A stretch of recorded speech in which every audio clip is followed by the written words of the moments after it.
Hello everybody. I hope this video finds everyone doing well. It certainly has been an interesting 2020. I'd love to see the year finish up a little bit easier than the first half went. But of course, only time will tell. We're still in the process of answering some of the questions that you guys reached out to us with. And we've gotten some of the answers out to you. We're still working on a few. The one I want to address today is probably the one that was asked the most. And I'm glad we've kind of taken some time to get to answering this one, because I think as the market has made a pretty significant rebound off its bottom, it might make it a little bit easier to answer because it might put some things in perspective for clients. So one of the questions we got most frequently when we reached out and asked for questions was, are we suggesting to our clients that they make a change to their asset allocation today? And I think the primary push behind that question really related to stocks had made a pretty significant correction, down about 35% or so from their top. And I think people were nervous on the stock market. Our clients, certainly in particular, nervous on the stock market.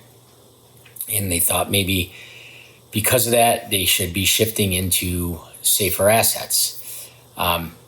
But as we talk to our clients all the time, stocks can be volatile. And we've seen over the course of the last few months, stocks have made a pretty significant rally back to the point where the stock market is now getting close to its old highs that were made earlier this year.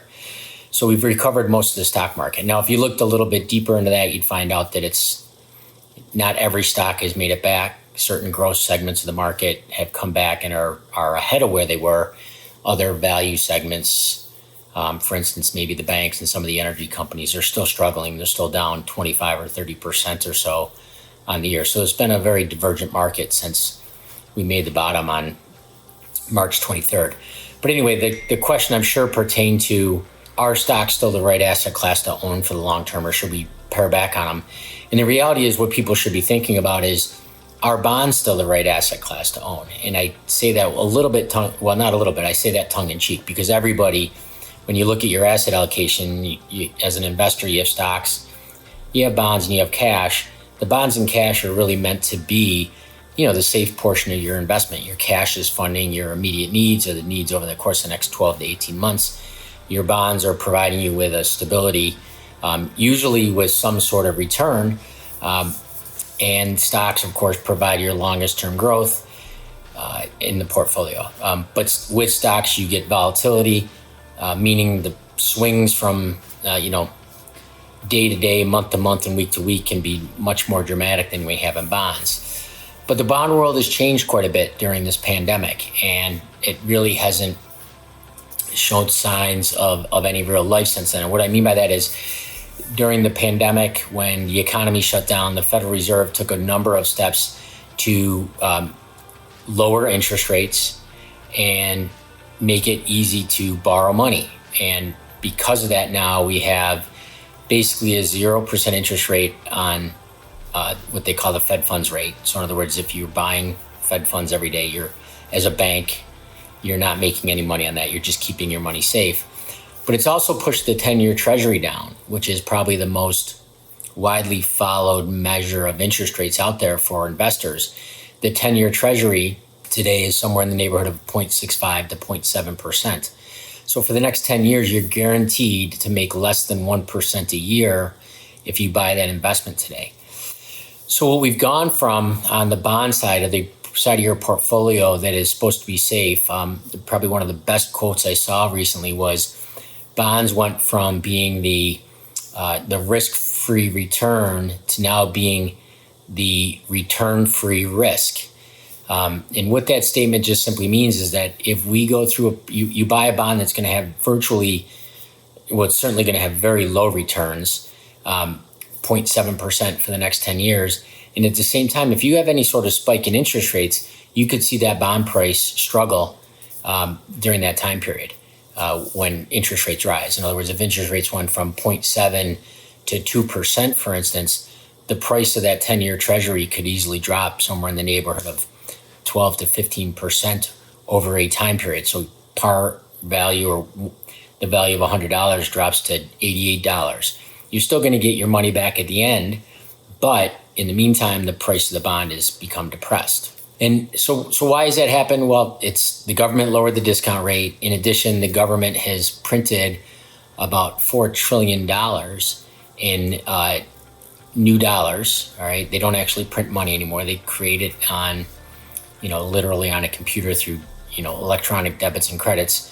But there's been $4 trillion pumped into the system, and that money has to flow somewhere. And it's, if it's buying up bonds, it's artificially driving down prices. Like the government is probably one of the biggest buyers of new treasuries being issued today. Well, it's certainly not. It's not likely. It is one of the biggest buyers. At one point, it was probably buying close to 80%. I think the most recent statistic I saw, it's right around 60 or 65%. But there's still a very big buyer of treasuries. And if the government were to stop buying those, it's very likely that you would see a spike in interest rates. So the question from an asset allocation perspective is not necessarily, as we look at your traditional portfolio that might be 70% stocks, 30% bonds, 60% stocks, 40% bonds, somewhere in that neighborhood. It's not should we be lowering your stock allocation, it's what should we be doing on the other side? What should we be doing with bonds? You have to have money in some safe investments, but where can we put that money and make money? And we're spending a lot of time right now at Morgia Wealth Management trying to sort that out. One of the asset classes, if you read our newsletters, if you look at the videos we've produced, one of the asset classes that we've talked a lot about over the course of the last 18 months or so has been gold and precious metals. And that's been an asset class that we've been fortunate enough to have in the portfolio and has worked over the course of the last year and a year and a half. But it might be something we think about a little bit more on the fixed income side. No, of course, no decisions have been made yet, but it's certainly one of those asset classes that we're looking at. And why might gold work? Well, traditionally gold has been a relatively decent inflation hedge. It doesn't work all the time by any measure, like no other asset class does. But if you look at the price of gold over very long time periods, it does tend to at least keep up with the rate of inflation.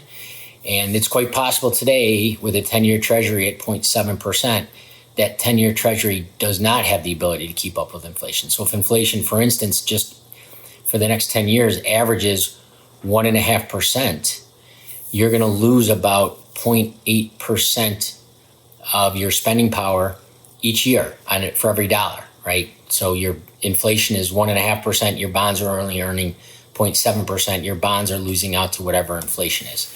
And ultimately with your bond portfolio, you want it to at least be able to keep up with the rate of inflation. So that is really probably the most important topic that we're looking at today for our clients. It's from an asset allocation perspective. What do we do when you have to have money that is relatively safe, but yet the places that we traditionally put it to keep it safe and to earn some income are not really very attractive today. In fact, maybe borderline. It may be borderline worrisome if you put too much money there. In other words, you put money there and you lose spending power. So it's something we're studying, like I said, very closely here at Morgia Wealth Management. And over the course of the next few months, as we talk to each and every one of you, we'll be talking to you about how we are going to address that longer term. Again, to all of you, thank you very much for all your support throughout all of this. It's been a very interesting year. We have tried to communicate with you guys as much as possible. Certainly, if you have any questions, please feel free to reach out to any one of us. We're more than happy to talk to you about any topics that you'd like. Thank you.